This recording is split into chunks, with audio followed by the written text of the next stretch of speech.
क्या एक तीसरा फैक्टर भी हो सकता है कि किसी और वजह से सुसाइड हुआ हो और जो केस बन गया वो डाउरी का बना दिया?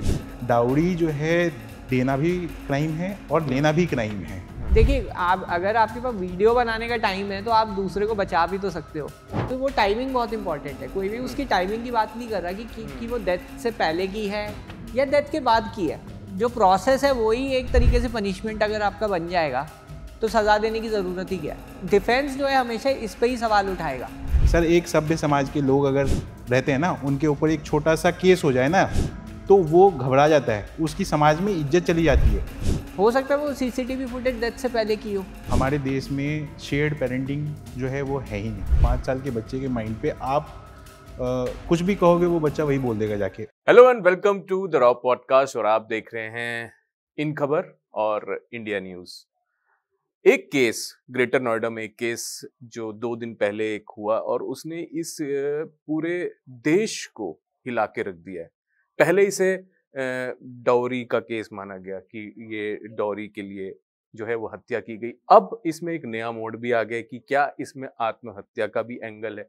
तो इस केस ने कई सवाल खड़े कर दिए हैं और कई सवाल ऐसे हैं कि क्या इसमें कोर्ट कैसे फर्क जानेगा कि ये हत्या है या आत्महत्या है। और क्या एक और बड़ा सवाल है कि क्या दहेज कानून का यहाँ पे दुरुपयोग हो रहा है। और तीसरा सबसे बड़ा सवाल है कि जिसपे ये आरोप लगे हैं, अगर वो बाइज्जत बरी होता है तो उसका क्या फ्यूचर क्या। और यही तमाम सवाल जानने के लिए हमारे साथ गेस्ट हैं सुप्रीम कोर्ट के लॉयर नीतीश और हमारे साथ अतुल सुभाष के भाई विकास। नमस्कार सर, आपका बहुत बहुत स्वागत है हमारे इस स्पेशल शो में। सर, सबसे पहले आपसे सवाल लेते हैं। ये केस में एक एफआईआर होती है, वीडियो सामने आते हैं जिसमें इसको पूरा घुमा के रख दिया, कई सीसीटीवी सामने आए। अब इसमें पहली जो धारा है, इसमें एक तो धारा है ही नहीं कि इसमें दहेज जो है प्रताड़ना है, तो वो एफआईआर में है ही नहीं। ऐसा क्यों? देखिए, डाउरी डेथ का जो प्रोविजन होता है वो 7 साल तक रहता है। अच्छा। 7 साल के बाद जो है डाउरी हैरेसमेंट जो है अबेटमेंट टू सुसाइड या मर्डर का जो सेक्शन लगे हुए हैं इस एफआईआर में भी, वो उसमें कन्वर्ट हो जाती है। एक स्पेसिफिक प्रोविजन है, वो 7 साल तक है। अगर 7 साल के अंदर अंदर ये डेथ हुई होती तो सीधा वो वाला प्रोविजन लगता। बट 7 साल के बाद हुई है तो इसलिए मर्डर का और अबेटमेंट टू सुसाइड का प्रोविजन लगा है। और इसमें क्या फर्क होता है सर? देखिए, प्रावधान जो है, एक स्पेसिफिक प्रावधान जो है डाउरी डेथ का, वो 7 इयर्स से नीचे के लिए वो स्पेसिफिक प्रोविजन है कि जहाँ पे दहेज से लेकर रिलेटेड प्रताड़ना है, सिर्फ वही मुकदमे 304 बी आईपीसी जो प्रीवियस सेक्शन था उसमें रजिस्टर होंगे। अभी जो है अगर अगर अगर ये अब जो है एक ग्रेटर मर्डर जो है, ये एक तरीके से बहुत वो एक वाइडर सर्कल कह लीजिए, और एक स्पेसिफिक प्रोविजन जो है वो जो है 304 बी था पहले। तो अभी मर्डर का इन्होंने चार्ज लगा दिया है जो कि कवर कर देता है 304 बी को भी बेसिकली। तो धारा वो स्पेसिफिक होती थी पहले, अब थोड़ा वो जनरल हो गया एक तरीके से। आप ये डिफरेंस है बस। अच्छा, ये जो धाराएं लगी सर, एफआईआर जो बनी, इसमें सीसीटीवी जो है, एक सीसीटीवी आता है कि वो जिस पे आरोप लगे वो तो लड़का बाहर था और साथ में जिसके बच्चे की बात की जा रही कि उसने ये बयान दिया है, वो भी सीसीटीवी में दिखता है कि वो बाहर है अपने पिता के साथ। तो इसमें कोर्ट कैसे जज करता है कि कौन सा सीसीटीवी जो है वो जिसको हम कंसीडर करेंगे?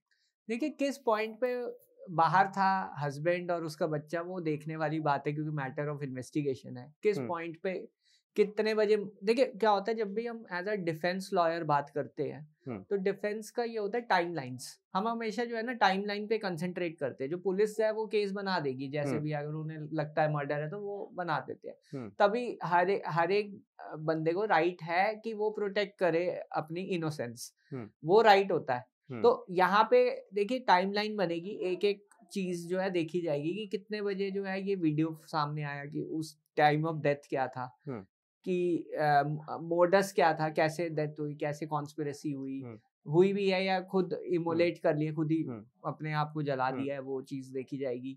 फिर कितने बजे वो सीसीटीवी फुटेज बाहर आई, क्योंकि वो टाइमिंग बहुत इंपॉर्टेंट है। कोई भी उसकी टाइमिंग की बात नहीं कर रहा कि वो डेथ से पहले की है या डेथ के बाद की है। हो सकता है वो सीसीटीवी फुटेज डेथ से पहले की हो। हमें नहीं पता, वो मैटर ऑफ इन्वेस्टिगेशन है, पुलिस उसे एनालाइज करेगी, एफएसएल की रिपोर्ट होती है, एफएसएल जब भी ऐसी फुटेज एनालाइज होती है तो एफएसएल को जाता है, फोरेंसिक उसका एग्जामिनेशन होता है कि वो टाइम किस टाइम की फुटेज है वो, या वो पुरानी फुटेज हो। हमें ये तो न्यूज में जो आ रहा है वो जो है आपको आपके सामने है, बट एक्चुअल चार्जशीट जब फाइल होगी तभी पता चलेगा ना कि वो फुटेज कब की है, और पुलिस को वो footage as a part of evidence बनाना पड़ेगा। अगर वो फुटेज कॉन्ट्रडिक्ट कर रही है पूरे केस को तो वो उसमें एक्यूज्ड को बेनिफिट होता है हमेशा। अगर वो फुटेज उस टाइम की है जब वो बच्चा कह रहा है कि उस टाइम मारा गया है, इनका मर्डर किया है या सुसाइड करवाया है या उत्तेजित किया गया है, तो फिर पूरा पुलिस का केस ही वो हो जाएगा, क्या कहते हैं, पूरा वो धराशायी हो जाएगा। तो आपको ये देखना है कि वो फुटेज का केस से क्या लेना देना है। दोनों बातें सच नहीं हो सकती, एक झूठ होगी एक सच होगी, एक विटनेस की गवाही है और एक सीसीटीवी फुटेज है, अगर दोनों एक दूसरे पे कॉन्ट्रडिक्ट, वो पुलिस का काम है टू प्रूव। अच्छा नीतीश जी, आपने कहा कि विटनेस की गवाही है, अब इसमें बहुत सारी गवाहियां आ रही है, सिस्टर की आती है, हाँ जी, बेटे की आती हाँ, है, हाँ, अब पड़ोसियों की भी गवाही आती हाँ, है। हाँ। तो अब इसमें ये जो समीकरण बन रहे हैं, इसमें कोर्ट कैसे जज करेगा कि कौन सा पहलू सही है, कौन सा पहलू गलत है? क्या क्या इसमें फैक्टर्स जो हैं वो कंसीडर किए जाते हैं? देखिए, इन्वेस्टिगेशन अभी जारी है, हो सकता है कल 4 बंदों के और गवाहियां आ जाए मीडिया में, तो अभी तो ये सारी स्पेकुलेशंस है एक तरीके से। ओनली थिंग इज कि पुलिस जो है वो गवाही अपने जो उनकी स्टेटमेंट है वो नोट करती है, हर एक विटनेस जो, अगर वो एक हो गया आई विटनेस कि उन्होंने देखा है। अगर बहन कहती है कि हस्बैंड ने मारा है तो कौन वीडियो बना रहा था और बहन क्यों नहीं सामने आई बचाने के लिए अपनी सगी बहन को, एक ये फैक्टर है जो बहुत बड़ा मुद्दा है ये। मैं ये नहीं कह रहा कि अभी कि कोई कंक्लूजन नहीं ड्रॉ कर रहे इस पे, बट ऐसी स्पेकुलेशन जो है वो निकल के आ रही, लोगों के सवाल हैं ये सवाल है कि देखिए, आप अगर आपके पास वीडियो बनाने का टाइम है तो आप दूसरे को बचा भी तो सकते हो। बिल्कुल, जो भी वीडियो बना रहा था उसको पहला ये था कि उसे बचाना चाहिए था, उसको सोशल मीडिया पे डालना ये आजकल को कैसे ये पॉसिबल है प्रैक्टिकली। तो पहले तो ये भी एस्टैब्लिश करना पड़ेगा कि ये वीडियो उसी का है या कोई और वीडियो है या क्या कैसा है। अच्छा, ये भी एक फैक्टर है। Exactly, this is also one of the factors कि वो वीडियो का जेनेसिस क्या है, वो किसने रिकॉर्ड किया है और वो इस केस से रिलेटेड है या कोई और केस से रिलेटेड है या रिलेट करा जा रहा है, कुछ नहीं कह सकते ये। क्योंकि एक वीडियो जो है हाथापाई का वो भी वायरल हो रहा है, अब वो कहा जा रहा है कि पुराना वीडियो है, तो उसको भी ये यूटिलाइज करके एकदम सेंसेशनलाइज बना दिया गया है, एक तरीके से बता दिया गया है कि भाई आप ही हो। अब वही मैं कह रहा हूँ ना, जो इंसिडेंट हुआ है, चेन ऑफ इवेंट्स आप देखिए, वीडियो अगर बनता है तो बचाने की क्यों नहीं कोशिश की गई, किसी ने उसे बचाया क्यों नहीं? सबसे पहला रिएक्शन ही आपका ये होगा, आप बचाओगे या वीडियो बनाओगे? अगर ऐसी घटना हो रही है तो आप पहले बचाओगे। कोई किसी भी प्रूडेंट, कोई भी सामान्य व्यक्ति है, उसका यही रिएक्शन होगा, पहले मैं कंबल लाऊं या पानी लाऊं, उसको बचाऊं मैं। ये वीडियो करके सोशल मीडिया पे वायरल थोड़ी ना, आप इस चीज को थोड़ी ना कर सकते हैं। बिल्कुल, तो ये बहुत बड़ा सवाल है, ये तो आंसर किसी ना किसी को तो देना पड़ेगा कि ये। तो ये जितने भी तमाम जो सीसीटीवी फुटेजेस हैं, इनका अभी फोरेंसिक में जांच होगा, कोर्ट ऑर्डर देगा कि आप पता लगाइए कि सही भी है या नहीं, उसके बाद जो है आगे बढ़ेगी प्रोसेस। इन्वेस्टिगेशन का यही काम होता है कि आप पहले ये सीसीटीवी जो हुआ है उसको इंसिडेंट से कैसे रिलेट कर रहे हो, या ये जो वीडियो है ये इंसिडेंट का है भी या नहीं है, क्योंकि डिफेंस जो है हमेशा इस पे ही सवाल उठाएगा। जब भी आपका डिफेंस तैयार होता है वो पहले देखेगा कि ये जो फुटेज, क्योंकि मीडिया में तो आ गया, मीडिया ने रिलेट कर दिया, उन्होंने सेंसेशनलिज्म या जो भी है सब हो गया है, सोशल मीडिया में सेंसेशनलिज्म हो गया। अब पुलिस हरकत में आई, पुलिस ने अरेस्ट कर लिया, पर हो सकता है वो इनोसेंट हो, उनकी कोई और कहानी हो, तभी डिफेंस सामने आता है। हम एक साइड की स्टोरी देके किसी को कन्विक्ट नहीं कर सकते। आपको ये देखना पड़ेगा कि वो जो वीडियो है वो है भी इंसिडेंट का, सीसीटीवी इंसिडेंट से कितना रिलेटेड है, ये सब मटेरियल कितना जो है इम्पोर्टेंट है कन्विक्शन के लिए, वो ही ट्रायल का काम होता है। तो विकास भाई, आपने सुना वकील साहब कह रहे हैं कि एक साइड की स्टोरी है, दूसरी साइड की स्टोरी अभी भी नहीं है, जिसमें अब ये लोग जो हैं वो बनाया जा रहा है समीकरण की क्या दहेज कानून का भी यहाँ पे दुरुपयोग हो रहा है, इस पे आपकी क्या राय है? सर मैं सबसे पहले इनकी एक बात पे रिलेट कर रहा हूँ जिसमें बताया जा रहा था कि वो बच्चा जो है वो भी बयान दे रहा है उस पे, और जबकि सभी लोगों ने, हम लोग जो देख रहे हैं सोशल मीडिया पे वो ये है कि सोशल मीडिया के अनुसार जो है वो सीसीटीवी फुटेज में वो बाहर खेलता हुआ नजर आ रहा है।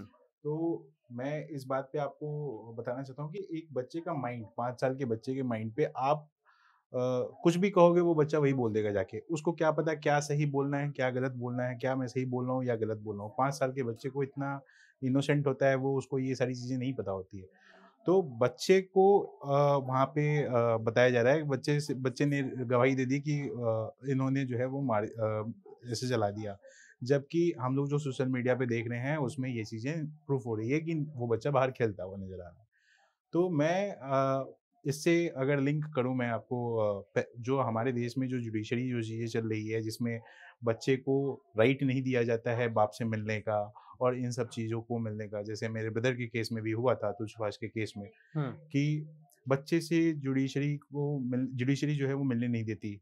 हमारे देश में शेयर्ड पेरेंटिंग जो है वो है ही नहीं। हमारे देश में जो है विजिटेशन राइट है और विजिटेशन राइट भी फॉलो नहीं किया जाता कोर्ट के द्वारा। तो ये बच्चे के मानसिक चीज़ों पे कितना असरदार चीज़ है, कितना ये घातक चीज़ है, ये एक सोसाइटी को सोचना चाहिए।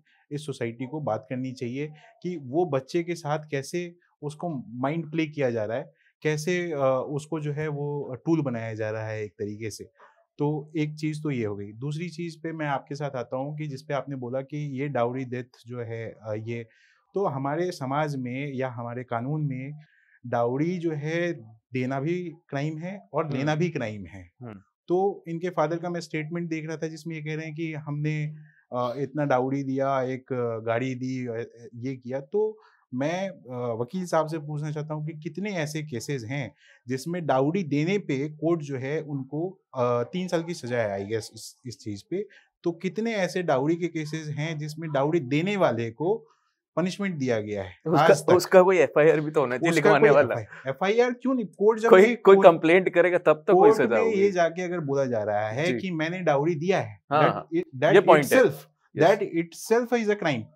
कि आप क्राइम को जाके कह रहे हो कि मैंने ये काम किया है, तो वो लेते हैं, टेक लेते हैं। हाँ, इसमें देखिए जो विक्टिम होता है वो प्रोटेक्टेड रहता है इस केस में। अच्छा, अगर कंप्लेनेंट विक्टिम है, उसे कोवर्स किया गया है कि हम शादी कॉल ऑफ कर देंगे और या ऐसे कुछ कोवर्सिव एक्शन जो है दिया जाता है, थ्रेट दी जाती है कि अगर आप नहीं दोगे तो हम इसको हैरेस करेंगे, तो उसमें विक्टिम को प्रोटेक्शन मिलती है लीगली। अगर वो रिपोर्ट करता है, उसने अगर डाउरी दी भी है और बाद में कंप्लेंट कर रहा है, तो लॉ बाय लॉ प्रोटेक्शन है। इसलिए जो इनका जो है सवाल, उसका यही आंसर है कि विक्टिम को इसमें प्रोटेक्ट किया जाता है। हाँ, अगर लेन देन हो रहा है दोनों पार्टीज के बीच में और किसी थर्ड पार्टी को पता चलता है कि इधर लेन देन हुआ है, तब एफआईआर जो है डाउरी प्रोविजन एक्ट में मेंटेनेबल रहेगी। मतलब अगर जैसे 2 पक्षों में शादी हुआ और तीसरा कोई बोलता है कि इन्होंने डाउरी दे रहे हैं, ये तब वहां पे वो एक्शन ले सकते हैं। कोई एनजीओ हो गया या कोई भी थर्ड पर्सन हो गया, इन्फॉर्मेंट हो गया, हाँ, तब आपका ये डाउरी प्रोहिबिशन एक्ट दोनों। अच्छा, अगर लड़के केस में, तो लेने वाले के केस में भी थर्ड पर्सन को आना चाहिए कि कोई जो ले रहा है इसको प्रूव करने के लिए भी कोई थर्ड पर्सन आना चाहिए। तो फिर कानून एक तरफा कैसे नहीं है कि आप देने वाले के लिए थर्ड पर्सन को यूटिलाइज करो, तो फिर लेने वाले के लिए भी थर्ड पर्सन को यूटिलाइज करो ना आप। और दूसरी चीज कि जब डाउरी की जो चीजें होती हैं, वो डाउरी के केस में आप इनकम टैक्स के को क्यों नहीं लेके आते हो कि उनका आईटीआर देखा जाए कि उनका इतना इनकम भी है कि नहीं है। वो कह रहे हैं 37 लाख रुपए और एक वो गाड़ी दी थी, तो क्या उस टाइम पे इनके पास इतना इनकम था या इन्होंने जनरेट किया था या इनकम टैक्स फाइल करने के बाद कि ये देने लायक हो उस टाइम पे। जैसे मेरे ब्रदर के केस में मेरा भाई जिस टाइम पे 40 लाख रुपीज का इनकम था उसके सालाना, तो हमारे केस में ये लिखवाया गया कि हम 10 लाख रुपए दहेज मांग रहे थे, दिया नहीं गया था, मांग रहे थे, क्योंकि अगर वो लिखवा देते कि दिए थे तो ये इटसेल्फ क्राइम, और मांग रहे थे इस वजह से ऐसा हुआ। तो मेरे पास मेरे ब्रदर ने, हमने तो बैंक स्टेटमेंट अपने प्रोड्यूस किए थे जिसमें मेरे भाई ने ही उसके अकाउंट में पैसे डाले थे। तो डाउरी केस जो बनाया जाता है वो सिर्फ लड़की की बातों पे कह के क्यों बना दिया जाता है, और जो ये वकील साहब जो लिख के देते हैं, वकील लिखते हैं, ये इस चीज का इन्वेस्टिगेशन पुलिस क्यों नहीं करती है कि भाई स्टेटमेंट मंगाया जाए, लड़के को बुलाया जाए और एफआईआर जो रजिस्टर करते हैं इस चीज में कि डाउरी लिया गया है या डाउरी मांगने के चक्कर में ये डेथ हो गई है। तो मेरा पूछना है, एक तो वकील से, जो ये वकील चार्ज लगाते हैं सेक्शन, और जो पुलिस वाले हैं जो इसको इन्वेस्टिगेट नहीं करते हैं, सिर्फ कह देने भर से ये सारी चीजें प्रूफ हो जाती है और इसके ऊपर ट्रायल चलना शुरू हो जाता है। लड़के के पास सारे एविडेंस होने के बावजूद भी इस पे केस चलाया जाता है, ट्रायल पे ट्रायल चलाया जाता है, और कैसे एक लड़के को हैरास किया जाता है, ये मेरे ब्रदर का एक एग्जाम्पल जो है वो इस पूरे देश में देखा है लोगों ने। मेरे को लगता है इसमें एक टेक जो मेरे को लगता है, जो मैं फील करता हूँ, उसमें ये स्टोरी आती है कि कहीं ना कहीं ये जो कानून बने थे वो इसीलिए बने थे, जो आज हम केस देख रहे हैं इनको रोकने के लिए बने थे। जो ये घटना हुई ये बहुत ही शर्मनाक घटना है हमारे देश के लिए, अगर ऐसा हुआ है तो। बाकी हम आपसे जानना चाहेंगे कि जो विकास भाई कह रहे हैं कि सिर्फ जो है लड़की की साइड ही क्यों सुना चाहता है। मैं आपको बताऊं, इनकी बात बहुत हद तक सही है, और प्रॉब्लम क्या आता है, प्रोसेस ही जब प्रॉब्लम बन जाए कि प्रोसेस, जो ट्रायल का प्रोसेस, जैसे जो ये केस अतुल सुभाष जी का केस हुआ था, उसमें उनको जाना पड़ता था इतनी दूर ट्रायल अटेंड करने, और कई बार महीने में 2 या 3 डेट्स भी लगती थी, जो कि बहुत ज्यादा ट्रॉमेटिक है। जो प्रोसेस है वही एक तरीके से पनिशमेंट अगर आपका बन जाएगा तो सजा देने की जरूरत ही क्या है, पहली चीज। दूसरी चीज ये है कि जैसे विटनेसेस की बात कर रहे हैं कि सिर्फ लड़की के साइड के विटनेसेस ही, पुलिस यही काम करती है कि लड़की के साइड के विटनेसेस की स्टेटमेंट सुनी, ये लोग मिलते हैं चाय पे, फादर की स्टेटमेंट हुई, मदर की स्टेटमेंट हुई, लड़की की स्टेटमेंट हुई, और जी चलो अंदर करो सबको। तो यहाँ पे एक तरीके से कहाँ है इंडिपेंडेंट गवाह, जैसे ये कह रहे हैं कि थर्ड पार्टी क्यों नहीं है, थर्ड पार्टी इंडिपेंडेंट गवाह है कि किसी ने देखा है, सुना है, डाउरी हैरेसमेंट हुई है। हालांकि ये है कि घर के अंदर कोई चीज अगर हो रही है उसका इंडिपेंडेंट विटनेस मिलना मुश्किल ही होता है, बट फिर भी कुछ तो आपको कोलैबोरेशन करना ही पड़ेगा ना। अभी एक केस था जिसमें 18 साल ट्रायल चला, अभी ऑनरेबल सुप्रीम कोर्ट की ही जजमेंट थी, उसमें ऑनरेबल सुप्रीम कोर्ट ने ये कहा कि हम इंटरेस्टेड विटनेसेस के बेसिस पे हम कन्विक्शन नहीं दे सकते। जो अगर भाई बोल रहा है, बहन बोल रही है लड़की की, लड़की बोल रही है, या फिर जो भी उनके रिलेटिव्स हैं, फादर मदर, ये सब इंटरेस्टेड विटनेसेस कहते हैं हम इन्हें। जब इंटरेस्टेड विटनेसेस की गवाही पे हम कन्विक्शन नहीं दे सकते 498A में, ये ऑनरेबल सुप्रीम कोर्ट का रीसेंट जजमेंट आया है। तो लॉ में तो काफी चेंजेस आ रहे हैं, बट जो प्रोसेस है वो ही मार देता है इंसान को। कि अभी मैं आज ही एक केस लड़ रहा था, उसमें 10 लोगों को इम्प्लीकेट कर दिया गया था, 10 लोग। अब 10 लोग मतलब आप ये लगा लीजिए कितने दूर दूर के रिलेटिव्स को इम्प्लीकेट कर दिया एक ही केस में। तो इम्प्लीकेट करना तो बहुत आसान है, बट काउंटर मेजर यही है कि इसमें एक अच्छा डिफेंस होना चाहिए, और जो स्ट्रैटेजी यही होती है कि आप प्रॉपर लीगल रेमेडीज जो हाई कोर्ट में अवेलेबल है वो लीजिए। आजकल काफ़ी कोर्ट सेंसिटिव हो गए हैं इन चीज़ों के लिए, ऐसी बात नहीं है। इवन जो अतुल सुभाष जी का केस हुआ था उनके बाद, उसके बाद भी कई जजमेंट्स अच्छी आई हैं जो मेल के फेवर में है। बट हाँ, ये कह देना कि लॉ जो है वो पूरा बायस्ड है और इसको रद्द कर दीजिए, ये ट्राई किया गया था, ये चीज़ ट्राई हुई थी, पर अब ये वाला केस जेन्युइन है या नहीं, अब यही केस एक एग्जांपल है, ऐसे केसेस हो सकते हैं, मे बी ये जेन्युइन हो case, we don't know. Genuine होगा तो फिर तो हमें ऐसे लॉस की जरूरत है। तो सर, जैसे कि अभी हमने ये देखा कि जो एफआईआर जो दर्ज हुई है इसमें बहुत सारे फैक्टर्स निकल गए।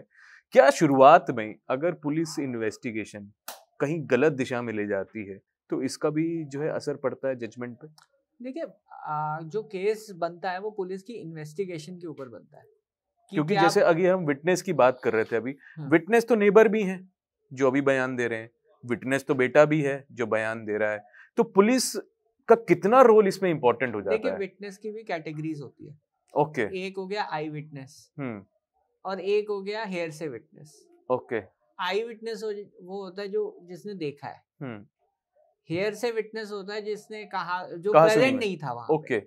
अब नेबर प्रेजेंट थे वहां पे, नहीं थे, बट नेबर ये कहते हैं कि हमारे साथ था, सीसीटीवी में दिख रहा है। अगर हाँ। वो अगेन ये सारा मटेरियल अगर चेकिंग होगा, चेन ऑफ इवेंट्स है, हाँ। एविडेंस एक्ट में हम ये कहते हैं जो फैक्टर्स बिफोर द एक्ट है, आफ्टर द, अगेन मैंने वही कहा ना कि इसमें टाइमलाइन क्या है, टाइमलाइन आपको देखनी पड़ेगी। मर्डर कितने बजे हुआ, मर्डर से पहले क्या हुआ, मर्डर के बाद क्या हुआ, ये सब रेलेवेंट सर्कमस्टांसेस है जो कोर्ट देखेगा। जब भी अगर सपोज वो नेबर कहते हैं मर्डर से पहले वो मेरे साथ थे, तब तो उनकी बात भी ठीक है, पर मर्डर के वक्त वो कहाँ था, वो एक इम्पोर्टेंट फैक्टर है। वो चीज तो कहीं नहीं आई है अभी तक कि मर्डर जिस वक्त हुआ उस दिन उस वक्त की सीसीटीवी फुटेज है या उसके बाद की। यही तो सेंसेशनलिज्म है, यहाँ पे एक लेकुना है। आप ये देखिए, अगर मर्डर से पहले है वो अपने बेटे के साथ घूम रहा है, फिर घर गया, मर्डर किया, उसके बाद फिर आगे चला गया वो, तो यहाँ पे हमें पूरे जो फैक्ट्स हैं वो देखने पड़ेंगे। ऐसे हम नहीं कंक्लूजन पे ला सकते। डिफेंस हमेशा इसी पे ही काम करता है कि जो फैक्टर्स हैं, पहले क्या हुआ, उस वक्त क्या हुआ, उसके बाद क्या हुआ। तो जैसे इन्होंने कहा कि 5 साल का उनका बच्चा है जो मैनिपुलेट किया जा सकता है, तो कोर्ट कंसीडर करेगा इसको कि ये मैनिपुलेट हो सकता है? अब अगर बच्चे को मैनिपुलेट किया गया है तो बर्डन ऑफ प्रूफ किसके ऊपर है? आप ये देखिए, इसको प्रूव करने का आपके ऊपर है, डिफेंस के ऊपर। जो डिफेंस है उसे बच्चे को क्रॉस एग्जामिन करने की अपॉर्चुनिटी मिलेगी। ओके, वो क्वेश्चंस पुट अप कर सकता है बच्चे को कि आप किसी से मिले थे क्या, किसी ने किससे बात हुई थी आपको उस दिन, मतलब वो सारे जो 5 साल, इनकी बात सही है, बट उसको प्रूव करना एक अलग आर्ट है, वो उसे आर्ट ऑफ क्रॉस एग्जामिनेशन कहते हैं। तो वो जब विटनेस में आएगा तब उससे पूछा जाएगा कि आपने ये स्टेटमेंट दिया है, इससे सर्कमस्टांसेस क्या रहे होंगे वो स्टेटमेंट देने के। अगर बच्चा खुद कहता है कि नहीं यार मेरे को इन्होंने बोला ऐसा बयान देने के लिए, तो वो हॉस्टाइल हो गया। इसे हम हॉस्टाइल विटनेस लीगल टर्म में कह रहे हैं कि वो फिर प्रोसिक्यूशन का केस को सपोर्ट नहीं कर रहा है उस तरीके से, तो उससे प्रूव हो जाएगा कि उससे मैनिपुलेट किया गया है। बट ये आपको करना है, डिफेंस की स्ट्रैटेजी रहती है ये। अच्छा, आउट ऑफ क्यूरोसिटी मेरा ये सवाल है आप दोनों से कि क्या एक तीसरा फैक्टर भी हो सकता है कि किसी और वजह से सुसाइड हुआ हो और जो केस बन गया वो डाउरी का बना दिया गया, जिसमें ये चारों, अगर हम एक अज्यूम कर लें कि इनका कोई लेना देना नहीं था, तो अब इन चारों का क्या होगा अगर कोई थर्ड फैक्टर भी होता है तो?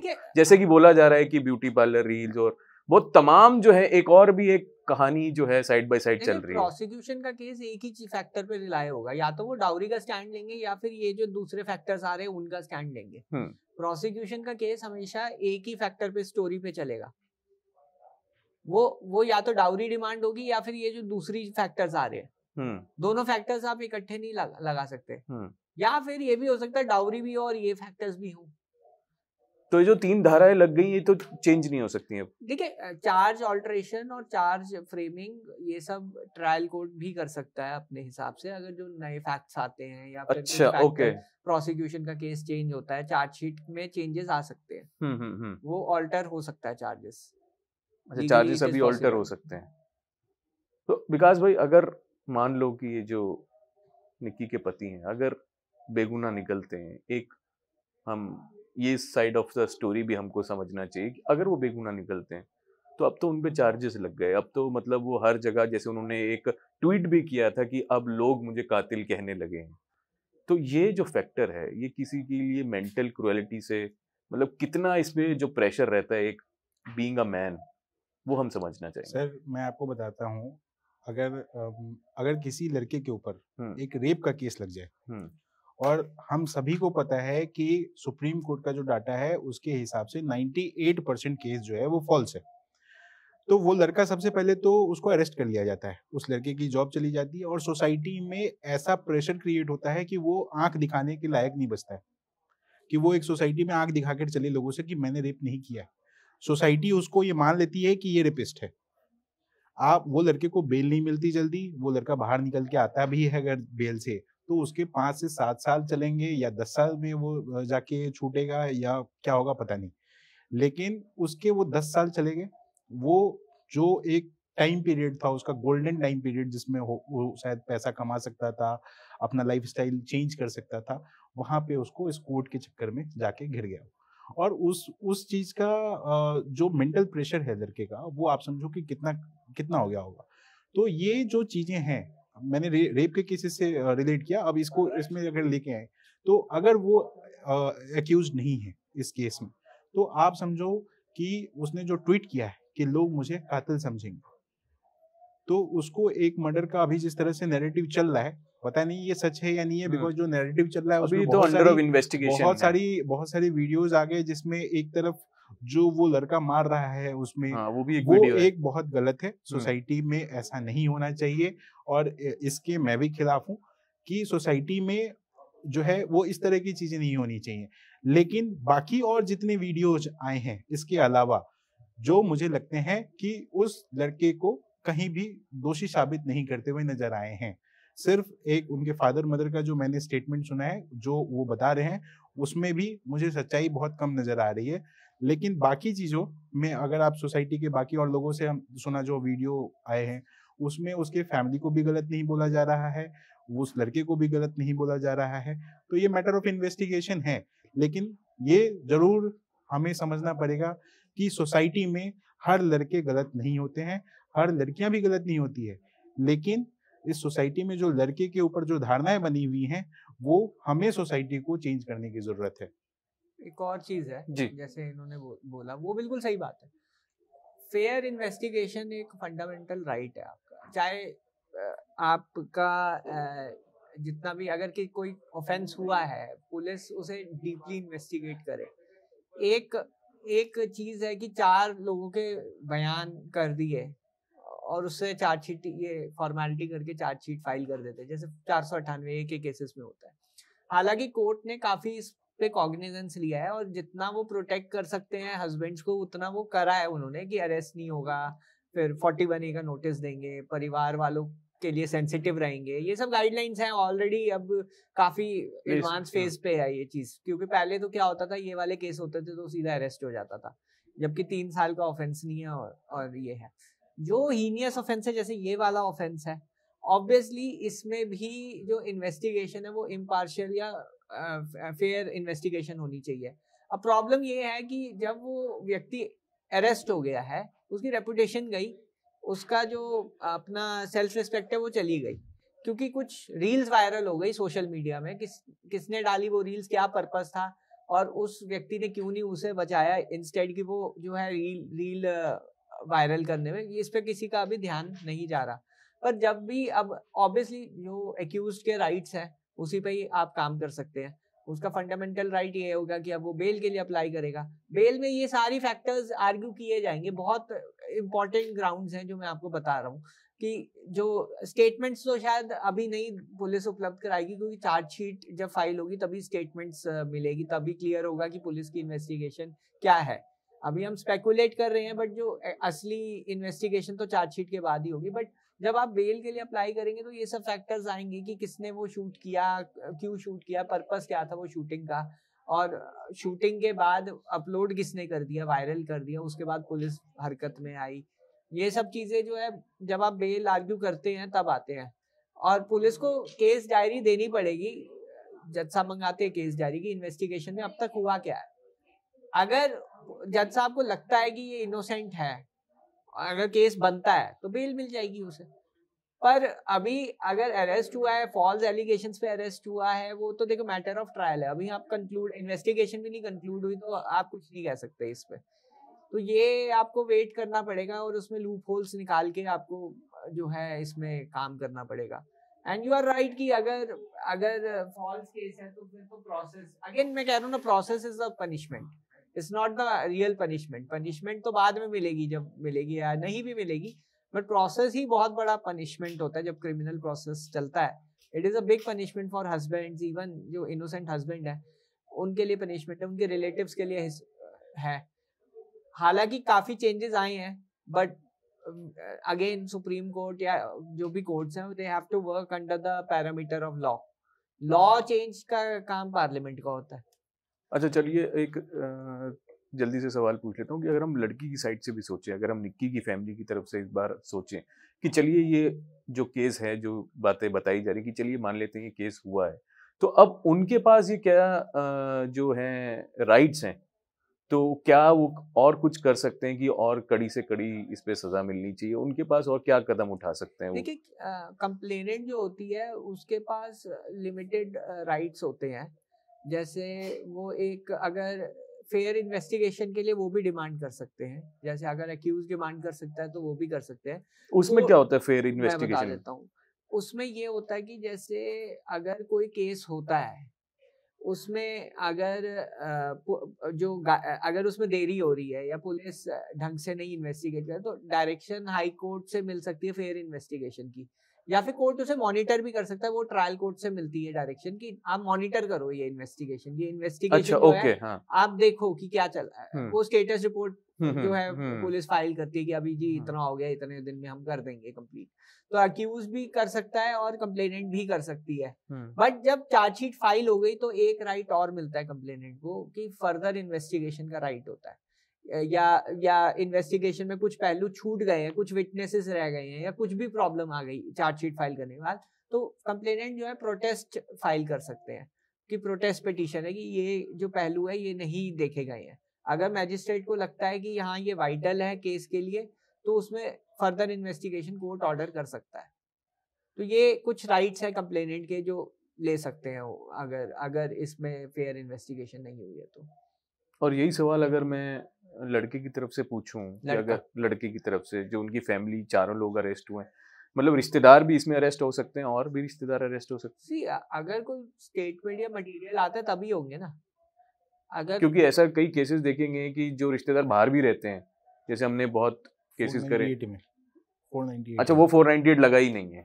नहीं वो तो अभी अगेन वही डाउरी वाला एंगल एक्सप्लोर हो रहा है, हो सकता है वो लग भी जाए। लग भी सकता है, क्योंकि वो डाउरी डिमांड है और हैरेसमेंट है, तो फिर 498 लगता है कई बार। बट प्रॉब्लम क्या है कि यहाँ पे आपको ये देखना पड़ेगा कि जो विटनेसेस हैं या स्टेटमेंट्स हैं, क्योंकि अभी कंप्लेनेंट का पलड़ा भारी रहता है। जो कंप्लेनेंट बोल रहे हैं उस हिसाब से पुलिस केस बनाएगी, जो विटनेस मिले हैं उस हिसाब से केस बनाएगी। जब केस ट्रायल पे जाएगा तब एक्यूज को अपॉर्चुनिटी मिलती है,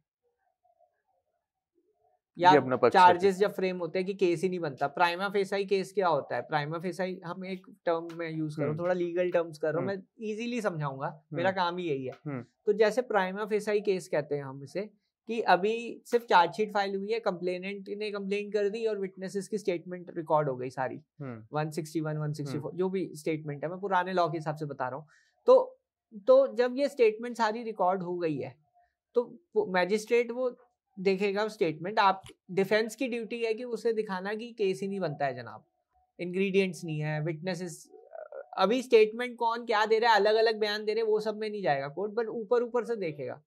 मेडिकल रिपोर्ट जैसे आप कह रहे थे कॉन्ट्राडिक्टरी थी इसमें, तो वो डिस्चार्ज के लिए प्रे कर सकते हैं ऐसे केसेस में। बट नॉर्मली जो कोर्ट्स हैं वो डिस्चार्ज इतना इजीली नहीं करते हैं, वो प्राइमा फेसी ही एविडेंस देखते हैं, वो देखेंगे कि ये केस बनता है या नहीं बनता है, उसे हम आर्गुमेंट ऑफ डिस्चार्ज कहते हैं। वो उसके बाद जो है ट्रायल पे जाता है केस, तो ट्रायल पे अपॉर्चुनिटी आपको क्रॉस एग्जामिनेशन की मिलती है। तो अगर ये जो केसेस की बात करें, जैसे अतुल सुभाष जी के भाई ने भी हमको कुछ किस्से बताए कि अगर जैसे डाउरी का केस है, लोग बहुत डरते हैं आजकल कि हमने तो लिया भी नहीं है, फिर भी अगर ये केस हो जाए, तो ऐसे मामलों में क्या करना चाहिए लड़कों को? देखिए, पहले तो घबराने की जरूरत नहीं है।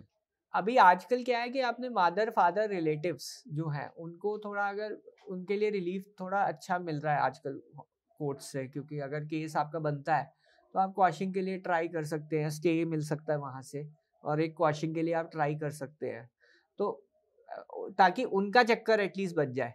बट उसको भी तो बहुत टाइम लगता होगा। देखिए, टाइम हर चीज में लगेगा, बट आपको कुछ तो स्टेप्स उठाने ही पड़ेंगे ना। अगर आप सोचते हैं, देखिए सोल्यूशन प्रॉब्लम का ये है कि यही सोच लेना कि बायस लॉ है, वो सोल्यूशन नहीं है। That is not a solution, it is not even helping you out. आप बोलते रहिए, सब बोल रहे हैं, बट उससे क्या फर्क पड़ रहा है? आपको करेक्ट लीगल एक्शंस लेने पड़ेंगे, लीगल स्टेप्स लेने पड़ेंगे जो अवेलेबल है। वो अगर आप ढंग से वो ही ले लेंगे तो काफी रिलीफ मिल जाता है। अब हमारे पास कई केसेस आते हैं, हम अभी कल ही का केस है, कल 10 बंदों को ट्रायल कोर्ट में अपीयर होना था, कुछ सिंगापुर रह रहे हैं, कुछ मुंबई रह रहे हैं। आज हमने हाई कोर्ट से कुछ रिलीफ लिया, उनको स्टे करवाया कि कल के लिए जो है, मतलब थोड़ा प्रोएक्टिव स्टेप्स लिए, तो एटलीस्ट वो 10 बंदों को अब अपीयर नहीं होना पड़ेगा कोर्ट्स में। तो ये कुछ लीगल प्रोएक्टिव स्टेप्स होते हैं जो आप ले सकते हैं जब भी ऐसे कानून को फाइट करना है। फाइट करने के लिए आपको एक इफेक्टिव डिफेंस स्ट्रैटेजी चाहिए। अब लोग प्रॉब्लम क्या आती है कि आप बिना डिफेंस स्ट्रैटेजी के कोर्ट में चले जाएंगे तो फिर ये लॉ आपको खा जाएंगे। बिकॉज़ भाई आपको लगता है कि शादियां होंगी इतना सब कुछ समझ के। मैं इनकी बात पे थोड़ा सा बताना चाहता हूँ आपको। हाँ। कि कह रहे हैं ये डिफेंस, मेरे केस में तो मैं तो सर 2 दिन मिला हूँ सिर्फ। मैं अपने भाई की वाइफ से, निकिता सिंघानिया से, और मेरे फादर साहब 4 दिन मिले। हमारे ऊपर भी 498A है और मेरे फादर के ऊपर भी 498A है। डोमेस्टिक वायलेंस मेरे ऊपर भी है और मेरे फादर के ऊपर भी है।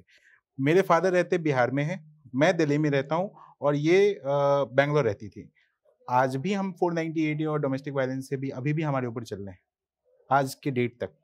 तो इतना आसान, जितना आसान तरीके से बता दिया गया कि डिफेंस ले सकते हैं।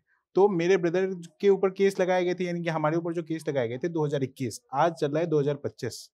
4 साल में भी क्वेश्चनिंग नहीं हुई है हमारे ऊपर। और ये क्वेश्चनिंग जो है ये कब हो जानी चाहिए? इन्वेस्टिगेशन के दौरान ही हो जानी चाहिए। कि 2 दिन वो आपका देवर मिला आपसे, आप कैसे कह सकते हो कि ये डोमेस्टिक, और क्या प्रूफ दे रहे हो आप? Is there any proof? और ये कहते हैं कि घबराने की बात नहीं है। सर, एक सभ्य समाज के लोग अगर रहते हैं ना, उनके ऊपर एक छोटा सा केस हो जाए ना तो वो घबरा जाता है, उसकी समाज में इज्जत चली जाती है। मेरे फादर जिस इज्जत से रहते हैं उनके ऊपर, उनको अगर एक लड़के, एक बेटे ने शादी की, ये गलती थी मेरे फादर की कि बेटे ने शादी की, उसकी वजह से उनको समस्तीपुर से जौनपुर जा रहे हैं बेल लेने के लिए, और वो भी 2-2, एक आदमी के लिए 2 आदमी बेलर चाहिए आपको। वो बेलर जो है वो एफडी करवाना है, वो एफडी के पैसे भी हमें देने हैं, और वो आज भी एफडी जो है वो एज इट इज करा के रखनी है। तो हमारा जो प्रोसेस है कानून का, और ये कहने से नहीं होगा, तो जब तक हम कहेंगे नहीं और करेंगे नहीं तब तक ये कानून चेंज नहीं होगा, ये जुडिशरी चेंज नहीं होगी, और ये पॉलिटिकल जो पार्टीज के जो लोग बैठे हुए हैं इनके कान में सुनाई नहीं देगी। हमारे लिए, हमारे देश में समोसे का साइज इक्वल होना चाहिए, इसके लिए संसद में बहस हो रहा है सर। लड़के मर रहे हैं, हर 6 मिनट पे एक पुरुष मर रहा है, हर एक 6 मिनट पे। एनसीआरबी का डाटा जो है 2023 के बाद नहीं दिया गया गवर्नमेंट के द्वारा। क्यों नहीं दिया गया है? हमारे देश में क्या समोसा इंपॉर्टेंट है? क्या संसद में ये इंपॉर्टेंट है कि समोसे का साइज इक्वल होना चाहिए? हमारे देश में ये लड़के मर रहे हैं। ब्लू ड्रम का 3रा केस आ गया, तो लड़के शादी से डर रहे हैं। अभी हाई प्रोफाइल केस में गोविंदा की वाइफ ने वो डाला है, डिवोर्स का केस डाला है।